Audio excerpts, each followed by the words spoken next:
Hello and welcome everybody. We're back for another session of Deviant the Renegades, Children of the Plague.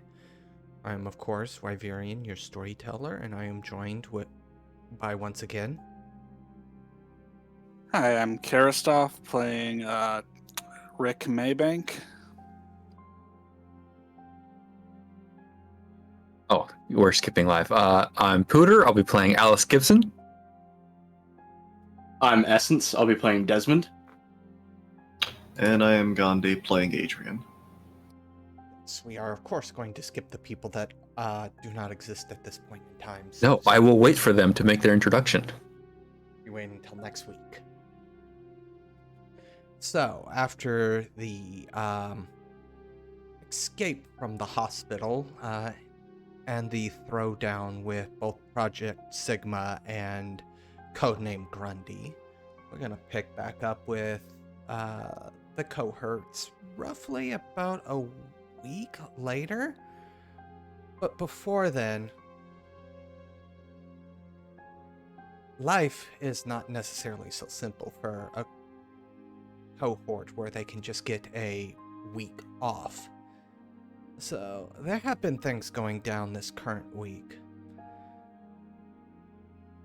Adrian, who has been pretty much bedridden this past week, outside of lying in a weird rundown facility that these suit-wearing individuals have provided. The blood has been taken. They haven't made any mention of the blood they took, though, in this week.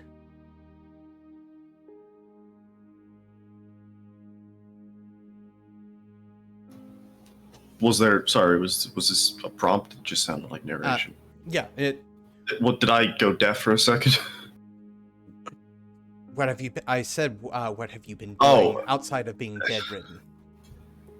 And sleeping. I don't know if they got like a TV in the corner. You're expecting a little too much from what appears to be, if it is any sort of government agency, they are so woefully underfunded that they make the school system look like they're rolling in money. Okay, well, never mind then. Has there been anyone to talk to? The doctor... Like, are there any of these fancy suit folk that I can continue to interrogate on why they should really get a PR agent? The most common visitor is the same, you would have maybe said nurse when you first met them, but especially after they, literally pulled you back from the brink of death. The term doctor seems appropriate nowadays from the SUV. They're the ones that check on you every single day. They're the ones that took the blood once you had enough to give. And they maintain your daily care, so to speak.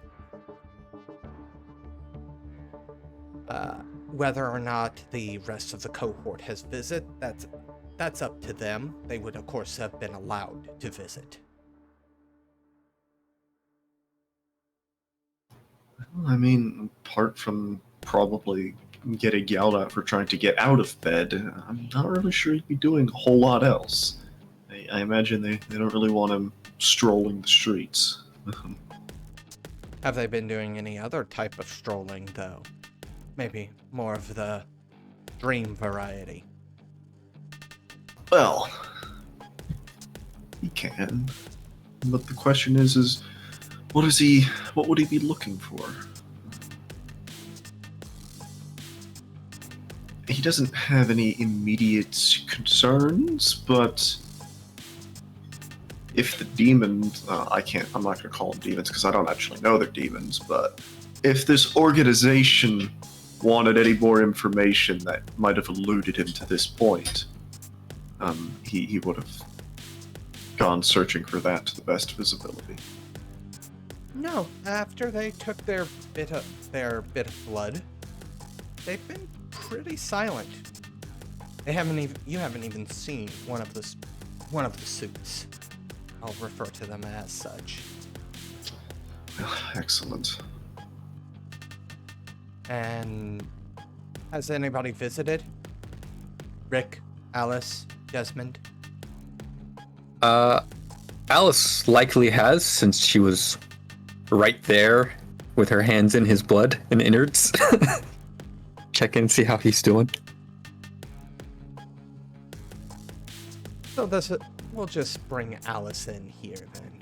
Alive is a word. That may or may not be accurate, depending on... Rick will have been there just to make sure the door stays unlocked. He doesn't trust these people. He doesn't want his cohort to get stuck in here. Well, every time you've been by, the door has been unlocked. You've been welcomed by the in-house doctor, for any lack of a better word. Actually, here's a good question. Have all of you given your blood? Rick has not.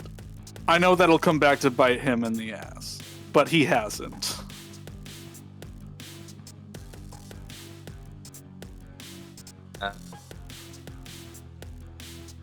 Well, Alice had stated that she would take it out herself. That's why I said, have you given the blood? I chose my words carefully there. Yes, then Alice did. Now, Desmond was not aware of this little bit. During the last session, they were asking for a vial of blood in hopes for future cooperation, but they wanted to run tests that they alluded to.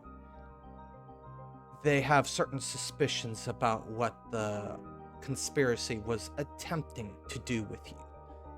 They wanted a sample of your blood to see if they were correct in their suspicions. However, they left it up to the individual whether or not they gave the blood or not.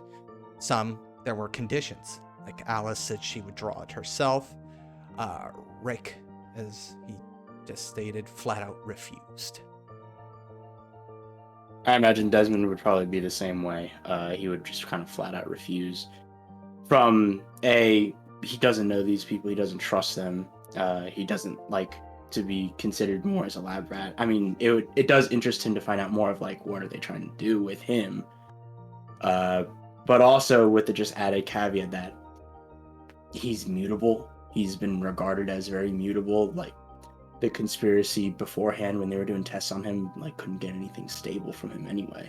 So it would just be a waste of time, at least in Desmond's eyes, to actually find anything out from just further testing on his end. Nothing to do with the fact they ran you over? Well, but I mean, it's a clone. It's a clone. They didn't know that. Yeah, well, I'm sorry, Alice. So, with that being said, he's probably had tons of clones like executed just from testing in and of itself. So it doesn't feel very good dying in another person's eyes or another clone's eyes over and over again, but he's kind of used to it at this point. has Desmond been around to visit Adrian? He probably wouldn't have like stuck around to have a chat, but he would have kept his eye on him. He would have just sort of visited every now and then. Make sure that they weren't doing anything to him. The only stuff that you can see ever being done, medical supplies going in, biohazard bags going out. As you would. And the biohazard stuff are used, medicine, sometimes used IV bags. It's all stuff you would expect from medical treatment, especially from the damage that was done to Adrian. So, and he likely wouldn't have just stayed around in the region either. He would probably be separating himself away, still within close proximity to the cohort, but not enough like they're still being hunted. So while they did offer some sort of form of like security, he doesn't really trust that.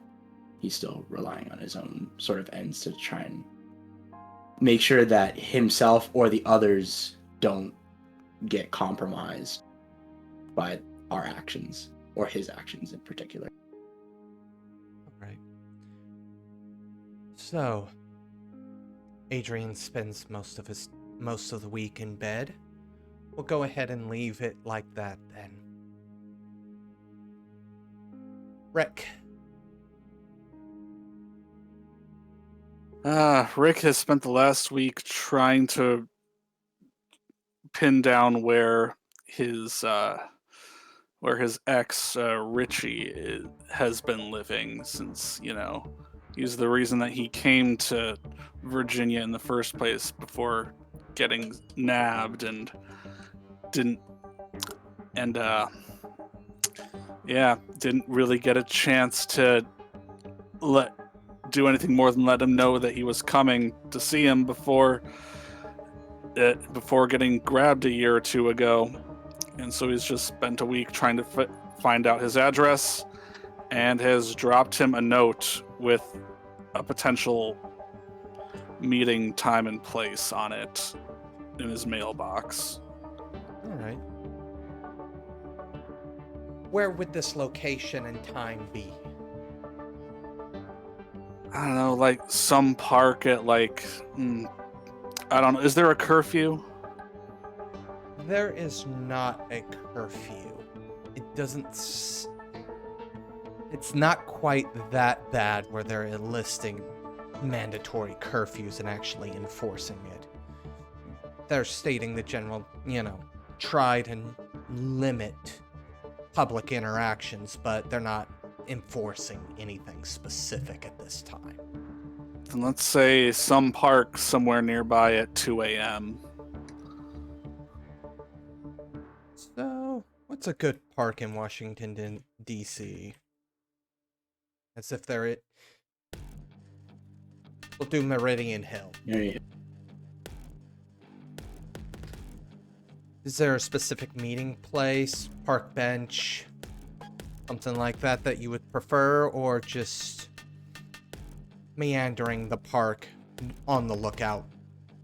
Yeah, there would be a specific place, because he is going to stake this out first and make sure that someone else doesn't show up instead, because he knows that the conspiracy, if they thought to check his phone, would have seen that the last one or two calls he made before they got him was to this person, and I don't know if they would have cared to check his phone, but he doesn't know that he can trust that no one's watching. Alright.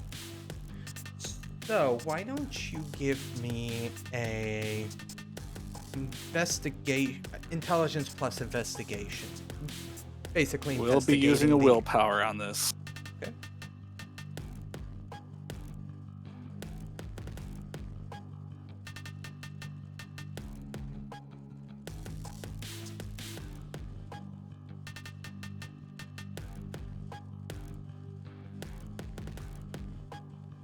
Two successes. Okay.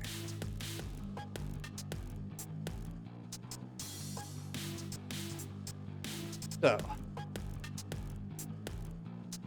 as you kind of monitor the park, especially, I would assume you would give a couple of days for you to be able to monitor the park between when you dropped it off and the actual meetup day. Yeah. Just to make sure. As far as you can tell, nobody's watching the area. Now, that doesn't mean a whole lot, because you do have a date on there. So if they are going to come by on that date, it's going to be a very impromptu situation. They're not setting anything up. So the best you can say is you're not walking into a very obvious trap. Now, if they try to spring an impromptu ambush, unfortunately, there's just no way you'd be able to pick up that level of information during this type of reconnaissance. And we'll go for a nice little landmark that you've been watching, the statue of Dante Alighieri. That is in the park. All right. I'm not going to be waiting at the statue. I'm going to be like watching it from distance, maybe with binoculars or something, waiting for him to get there. The time rolls over to about 2:05 a.m. when he walks up and kind of stands at the statue looking around. Obviously a little bit of a bewildered look on his face. Was it just a time and a date with no indication of who left it? It would be a time and a date with the name, just the name Freddy afterwards, which is, what Richie would call him. Okay. You do notice he has his phone in his hand. If you were a betting sort of person, probably has 911 already pre-dialed and ready to hit the send button should he need to. Because obviously this is a little suspicious.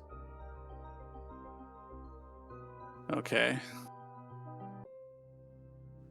Wait about 10 minutes and then I guess I'll go in.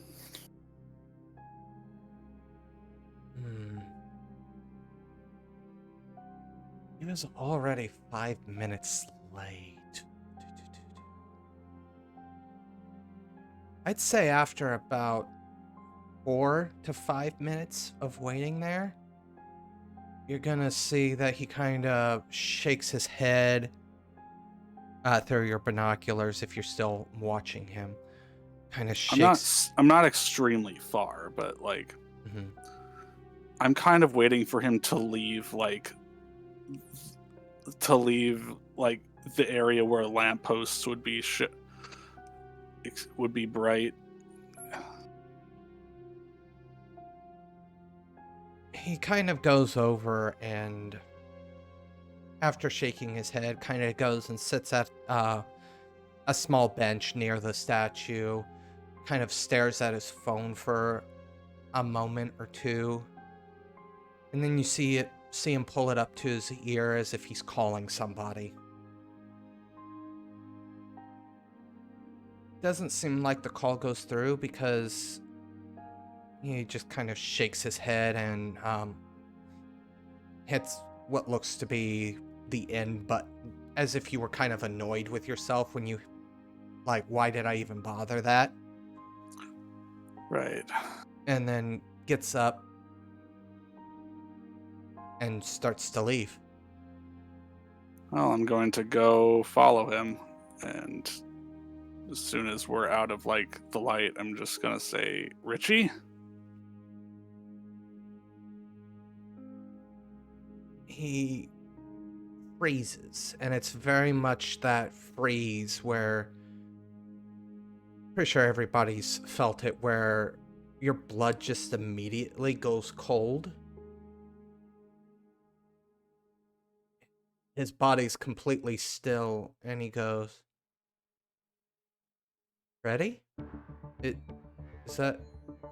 And then he starts looking around. Are you actively following, or are you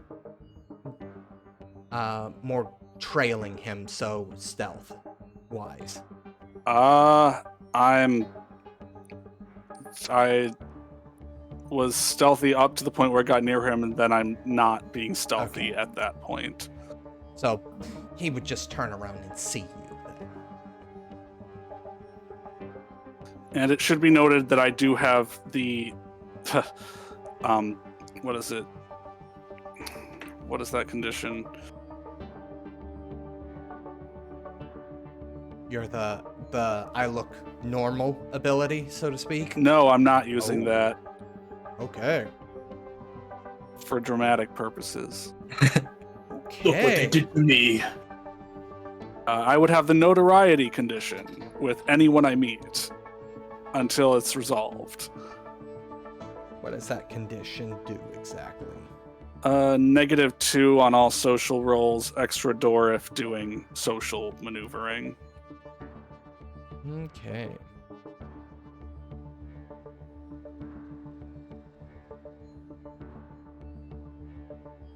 Okay.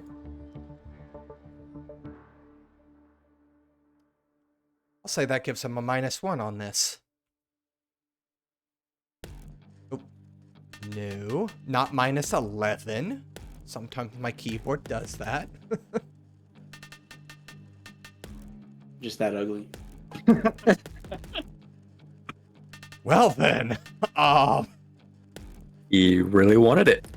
he got 2 successes on 1 die. Excellent. Very nice.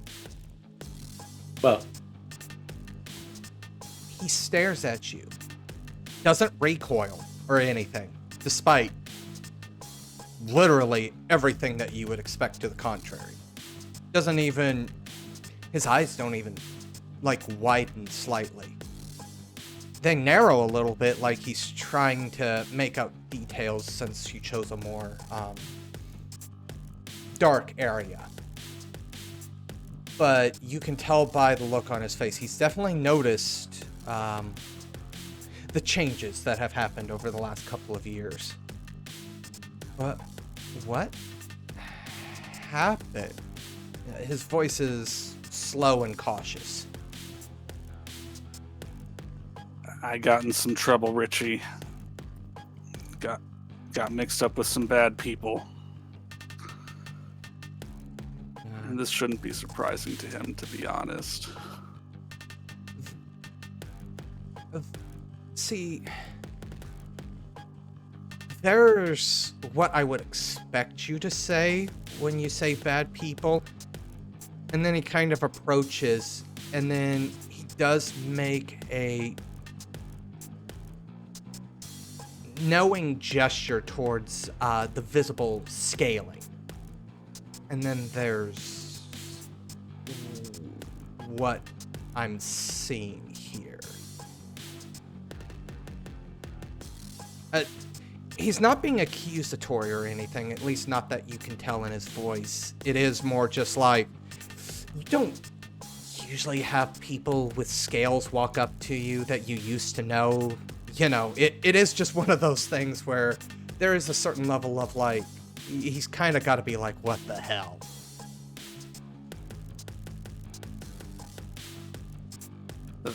Those conspiracy theorists we used to make fun of, they're freaking right.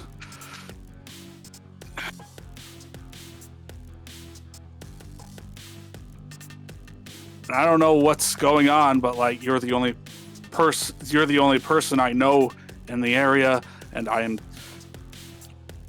been losing it.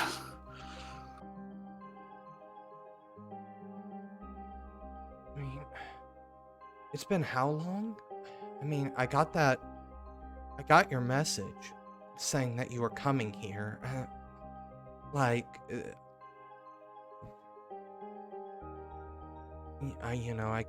You told me what bus you were riding. There's only a couple of those depots in the area, you know. I waited. If nothing else, just to, greet you to DC, our nation's capital. I am actually going to do something here.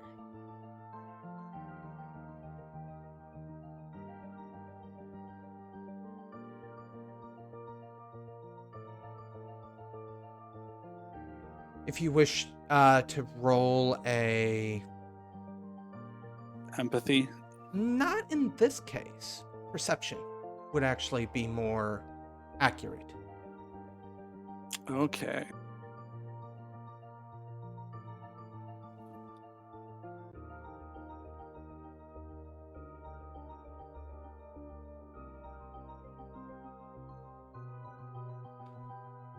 Is that actually 8 Jeez. again? I don't have it I don't have the aid again thing toggled, so I don't know what's up on here. Let me look at your sheet, because this isn't the first time it's done 8 again, and it's... You might just have to like reset it as like a simple roll, and then just change like the modifier for like the dice trick. At least that's how I remember doing it last time, because I had the same issue.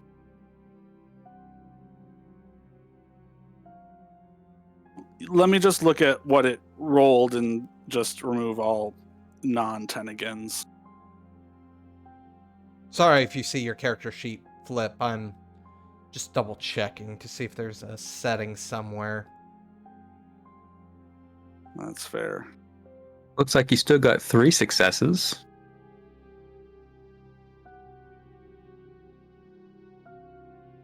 Yeah, the first 3 are definitely still successes. Because you rolled a total of cool. 5 dice. Yeah, okay. So yeah, 3 successes. He kind of lifts up his hand, and you hear a bit of a cough. His body's not... He's obviously not hacking up a lung, otherwise it would be very noticeable, but there's definitely a... He definitely coughs, and there's a bit of a hoarseness to his voice.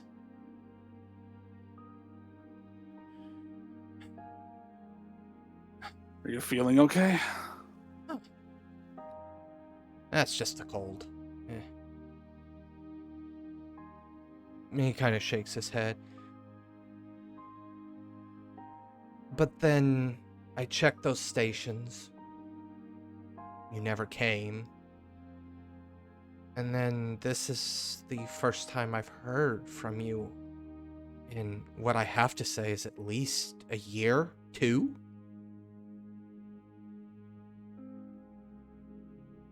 I mean, I can understand a little bit, and he gestures.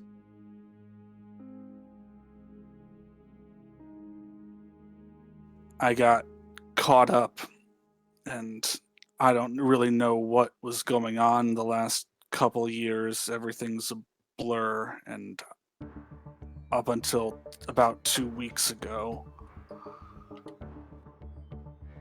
I was trying to get here. You weren't part of that terrorist attack that happened at the Pentagon, were you? He does take a small step back at this point, just maybe worried about the answer.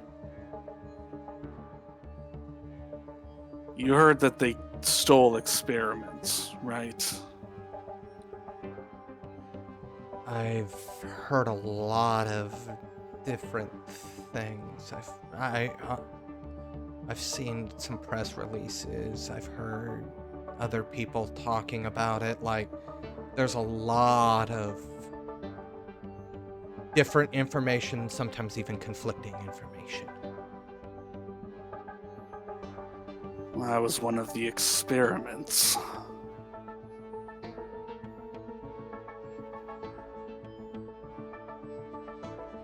He pauses as he takes in that statement.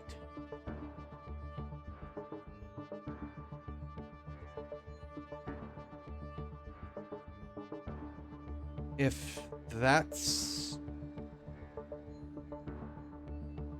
Pauses, and he thinks for a moment. If that's true, this is a huge risk you're taking here. Why would you take such a risk for me?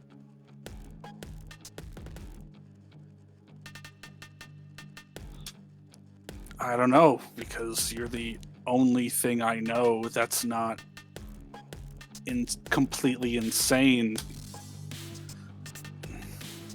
right now.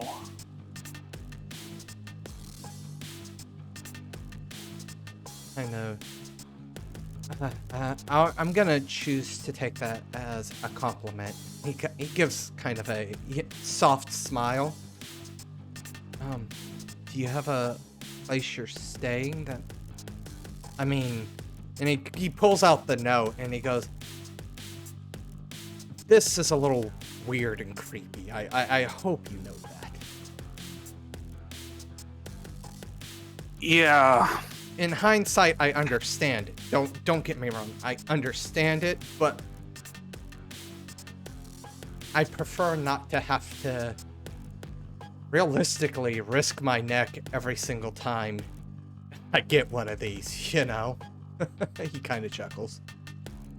Yeah, I was trying to be as careful as I could be. I made sure I was as sure as possible that no one was watching us, and I'm still looking around as I say this. Roll me another perception. Okay.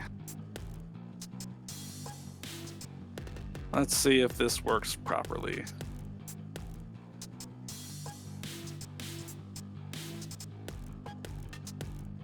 Nothing. It works and you fail. As you can tell, there is nobody else around. Let's keep walking. I don't like staying in one place too long right now. Where do you want to go? Let's keep going through the park. He lets you lead the way, and he's not really following. I don't want to say he's like steps behind you or something like that, but he is letting you take the lead as you guys move through the park. Okay. And I think that's a good point to leave the rest of this conversation shrouded a bit. All right. Alice, Yes. where are you and your brother Joshua calling home right now? Or, you know, Yes. home is a very delicate term when it comes to Alice. Yeah. So right now, there's a space to the side of a freeway. It's got a bunch of trees, and they have some old tents and tarps set up there. It's probably early in the morning. We're gonna say about 7 a.m. This is the day after the incident. After, you know, Adrian's being taken care of, you know the facility, or the building that Adrian's being taken care of in. At this point, you would have already given them your blood sample. Joshua, as you wake up, you become very keenly aware Joshua is just staring you down. And not the, oh, I hope she's okay type, the I'm peeved off look. You can feel the discontentment in the gaze. Okay. Well, she's gonna get up and write a note. Morning. How was your night? This is not what I meant when I said, or when I asked you if we were moving. His voice is low and very clearly irritated. No empathy roll needed here. Right, yeah. So she writes, this is just temporary until Adrian gets out. There's a sigh with noticeable frustration. Every place, even that building that Andre found, was temporary. I'm tired of this. Do you like living like this? And there is a bit of a accusation in that question. Alice, How old is your brother? what did I write? 15, I think? Yeah, he's 15. So Alice does look hurt at that because no, she doesn't like living like this. She would much rather live in a house So she writes that. You know I hate this type of life. Then why do you seem so dead set on keeping it this way? You don't have a job. You don't... We bounce from place to place.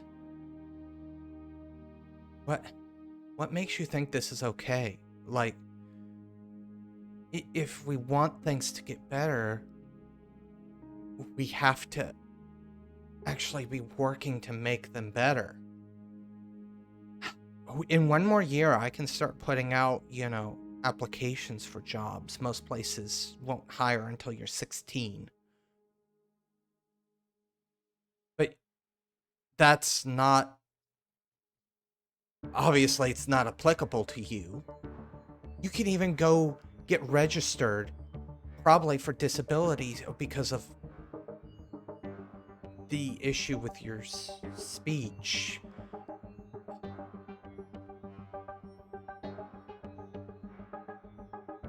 Writes, you know why we can't trust government? Just because some weirdo organization did something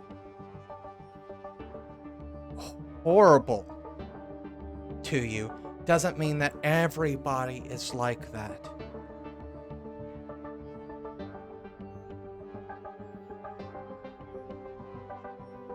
But it means I have to be extra careful. Fine. Get a fake identity. Steal some dead person's social security card. Yes, it's fraud, but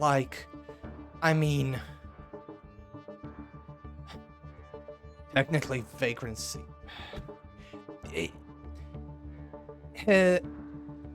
You can tell his level of irritation has increased to the point where it is just sentence fragments.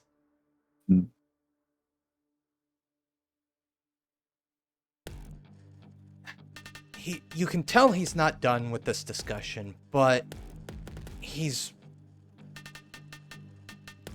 seems like he's waiting for you to say something, anything.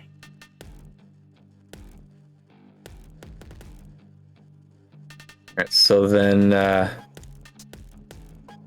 Alice is going to reach forward, take his head in her hands, and she's going to activate telepathy. Let's roll, because this is the first time I'm using it on him. Is it opposed? No, only if he's actively resisting it, I think. He is a little taken aback. I doubt you'd normally grab his head. No, not normally. So he is a little taken aback, but you are his sister, so he wouldn't fight. Wow. That's a number.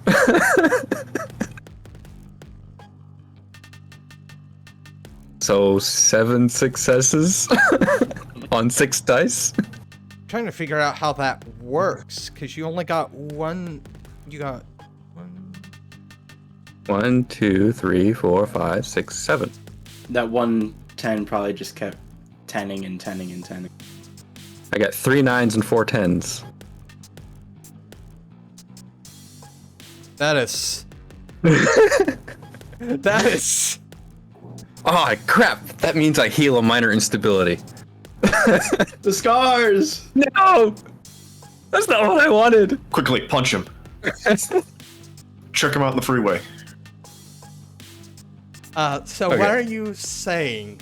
So basically, because she's tired of writing, she wants to get her thoughts directly to him. So to him mentally, I want what's best for you, but I can't give you the best. It's not in my capability anymore. That's why I'm trying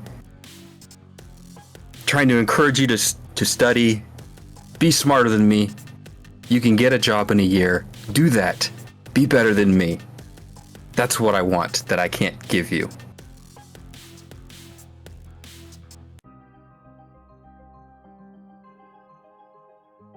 Okay, well, I'm gonna roll a composure roll here. It's not every day you have somebody speak directly into your brain. Yes. Just went Galadriel on him.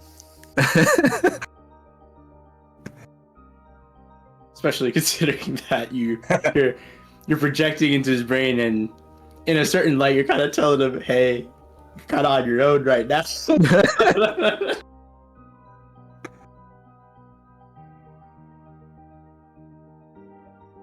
what does this mean? What's your defense?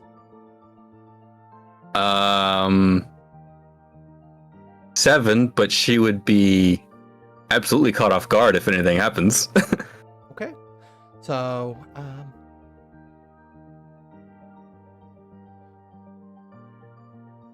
he makes a kick towards you, it's not necessarily to injure you.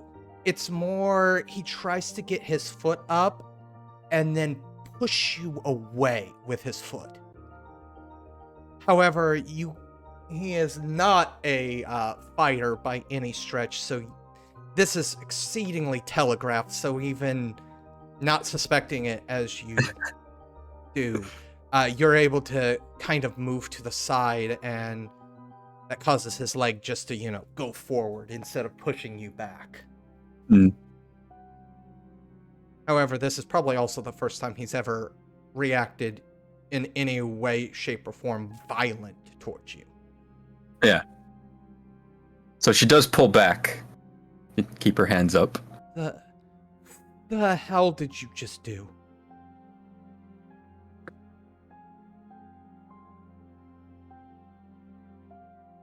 I wanted you to know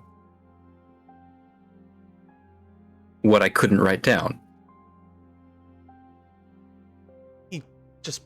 Are you still talking into his brain? Yeah, because it doesn't really have a range. He's just blinking at you. And he shakes his head. And he just goes, "You really aren't the same, are you?"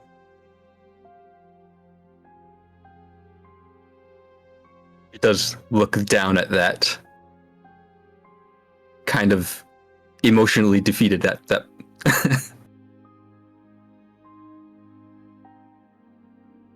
He stands up. He goes, "You want me to be smarter than you are? That's what you just told me, right?" Nods.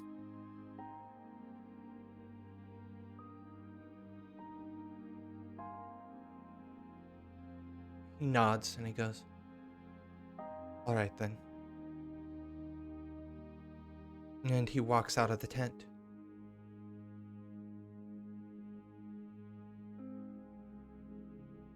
Desmond. Yes. So, what have you been up to? Roaming, as you had stated previously, I know that much. I imagine thinking and mulling over his many different options on how he could proceed with his own dealings. He's come to the conclusion that it might just be best, and probably the more time-sensitive issue, to try and figure out more about Trisha and get any sort of information whatsoever on her, because all he really has is a name. So if the conspiracy or the program or whatever gets to her first, they kind of rob him away of any sort of answers he has about his own past or who his mother was. And, you know, the yuppies, he's still on TV. And I don't think he's going to disappear anytime soon. So, Thanks to the ongoing pandemic situation, yeah, somebody that is in the employee of the CDC, so to speak, is a known quantity. Pretty easy to keep track of. So I'll get a time to kick his teeth in someday. roll me resolve plus composure. Actually. Absolutely. Actually, no. It wouldn't be resolve plus composure. My bad. This would be... No, I don't want to open somebody's character sheet that probably has their character sheet open. What I'm gonna actually need you to roll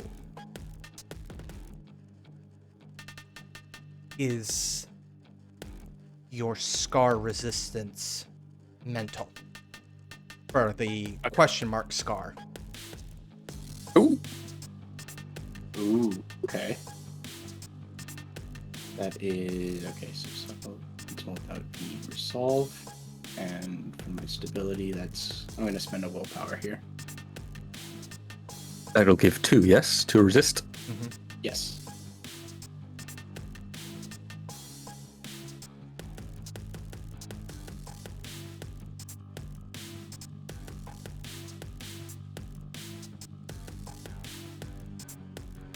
No successes. Excellent.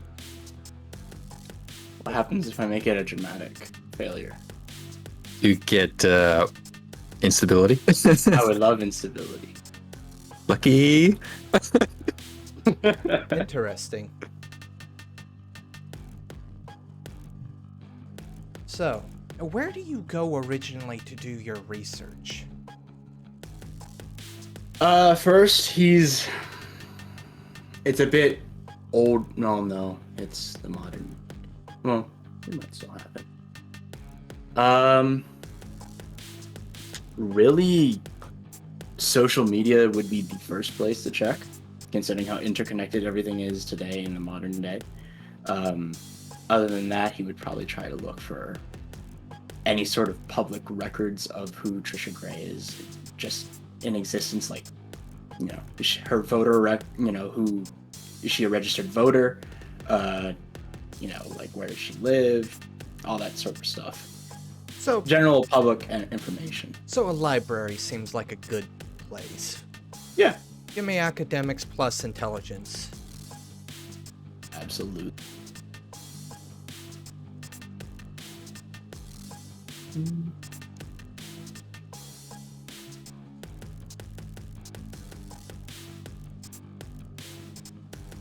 Two successes. So you're gonna spend roughly the better part of the day at a library.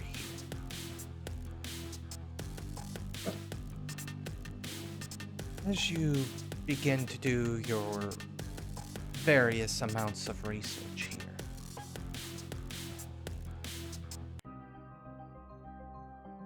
that name comes up. Doesn't live in the DC area, though.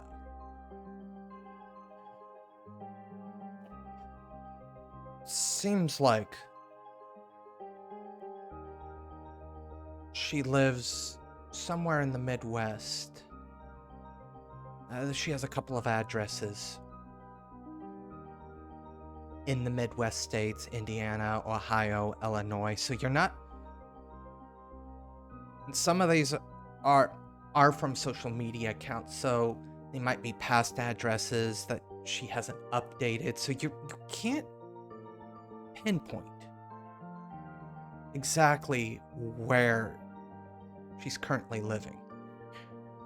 As far as you can tell, she's having what you would classify a pretty normal life, at least from what you can see. You don't know if there's any sort of privated conversations or anything like that. You're not hacking her accounts. Okay.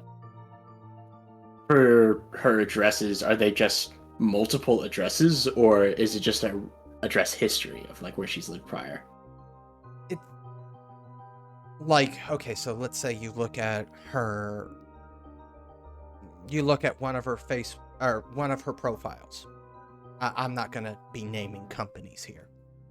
Sure. It'll give a location in Ohio, but then you'll look at it, or you'll look at another one of her profiles, and it'll say the Ohio address, but then it'll have a more current address, or what looks to be more current. So it's one of those things. There is a map you can follow, but it's just because she doesn't seem to use them all equally. There is a bit of confusion there, but not something that's horribly uncommon or suspicious in any way. It's just, oh, she used this account maybe like a week ago, and she hadn't used it in a couple of months, so she just didn't update the information type deal. Okay. But she does use all of her accounts, so it's hard to know which one has the current information. If you understand what I'm saying. Yeah. I was just more so thinking of that as like, if she had a address history, possibly, then what's like the frequency of her moving? Every now and then. The moving does seem to be relatively frequent. 9 months. Every so often. It mostly picked up here recently. However, it's also while you're doing all this research that you notice a couple of concerning things. The edges of your vision seem to be blacking out. You'll lose your peripheral vision every so often. Not good. That's not good. And you hear what almost sounds like murmuring at the edges of your hearing. You're in a library, so it could just be people, muttering to each other, but at certain points, it's also almost incessant to an annoying degree. Is the voice in and of itself something familiar to me? So then he probably could just be having another one of his episodes right now. No, it is not familiar. And that's probably what makes it more concerning. Because as you... Give me a perception, actually, first. Absolutely. Before I say this.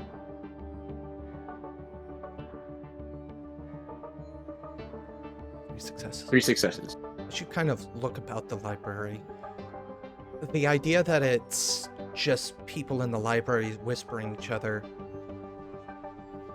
sort of goes out the window as you start to realize you're the only person in this library.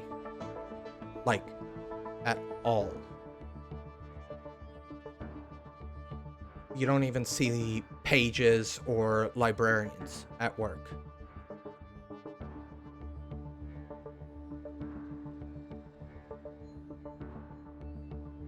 Okay. At this point, I need a resolve plus composure roll at a -3. So of composure to -3. Definitely. And willpower cannot be spent here. Gotcha. Boop. 2 successes. So, the next hour is a blur. However, as you stand out in front of this house's front door, you have vague recollections of getting on a public transport. You don't know where you got the money. You don't remember the full ride.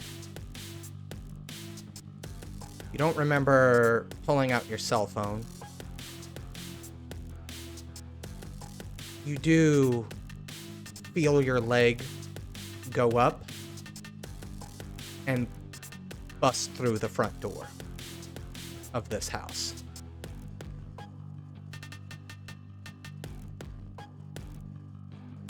The next moments are a chaotic mess. You have just finished listening to this week's episode of Deviant the Renegades, Children of the Plague, part of the Domain Gaming's Contagion Anthology, written and told by Wyverian. A special thanks to you, the listener, and if you wish to continue supporting us, subscribe, like, and share. As always, comments are welcome. Until the next chapter, don't stop asking yourself, is there forgiveness for the murderer that birthed you?